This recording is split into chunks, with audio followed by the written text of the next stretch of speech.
Et je vais maintenant reconnaître Monsieur le député de Bourget.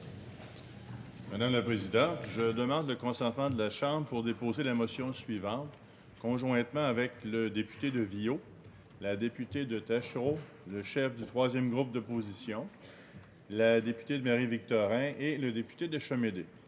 Que l'Assemblée nationale reconnaisse l'apport du Dr Camille Lorrain dans l'histoire du Québec moderne, particulièrement ses travaux dans le domaine de la psychiatrie et de la santé mentale, notamment son expertise dans la modernisation des établissements psychiatriques. Que l'Assemblée souligne le 20e anniversaire de la disparition de M. Lorrain, qui a représenté les intérêts des électeurs du comté de Bourget pendant 4 mandats, entre 1970 et 1998, et qui fut ministre dans le gouvernement Lévesque. Que l'Assemblée reconnaisse l'importance de la loi 101, qui établit et définit les droits linguistiques de tous les citoyens du Québec et qui confirme le français comme langue officielle du Québec. Qu'enfin, l'Assemblée rappelle l'importance de la protection du français dans les médias, la culture, l'éducation et l'affichage, et réitère le statut du français comme langue d'usage au Québec. Merci, Madame la Présidente. Je vous remercie, Monsieur le député de Bourget. Y a-t-il consentement pour débattre de cette motion? Oui, alors il y a consentement pour un débat de 2 minutes par intervenant. Dans l'ordre suivant, le député de Bourget, le député de Viault, la députée de Taschereau, le chef du troisième groupe d'opposition et la députée de Marie-Victorin.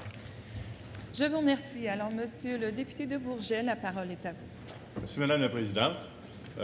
Camille Lorrain est un homme qui a joué un rôle important comme politicien et comme psychiatre au Québec. M. Lorrain est né à Charlemagne le 6 mai 1922 et est décédé depuis déjà 20 ans en mars dernier, en mars 1999.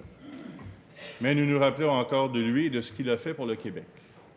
Il est reconnu, bien sûr, comme le père de la loi 101 ou le père de la Charte de la langue française. C'est lui qui a fait en sorte que le français obtienne le statut de la langue officielle au Québec. Ceci a contribué à créer de l'unité au Québec autour de la langue d'usage. Pour nous mettre en contexte, en 1943, M. Lorrain s'inscrit en médecine à l'Université de Montréal.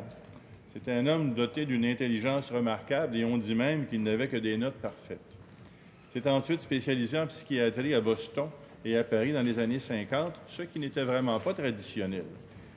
Il a rapporté de ses études à l'étranger une conception innovatrice de la psychiatrie et de la santé mentale.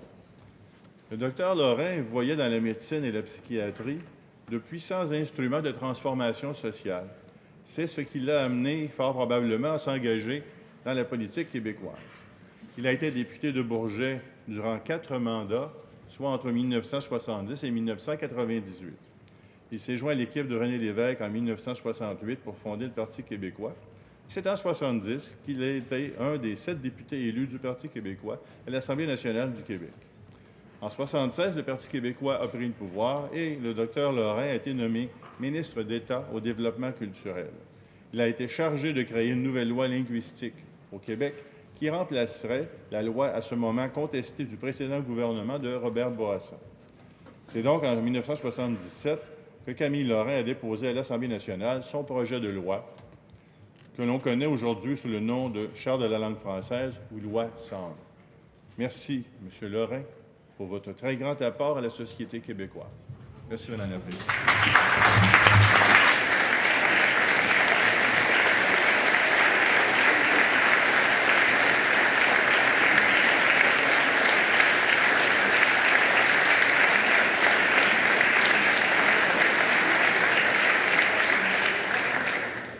Je vous remercie, Monsieur le député de Bourget.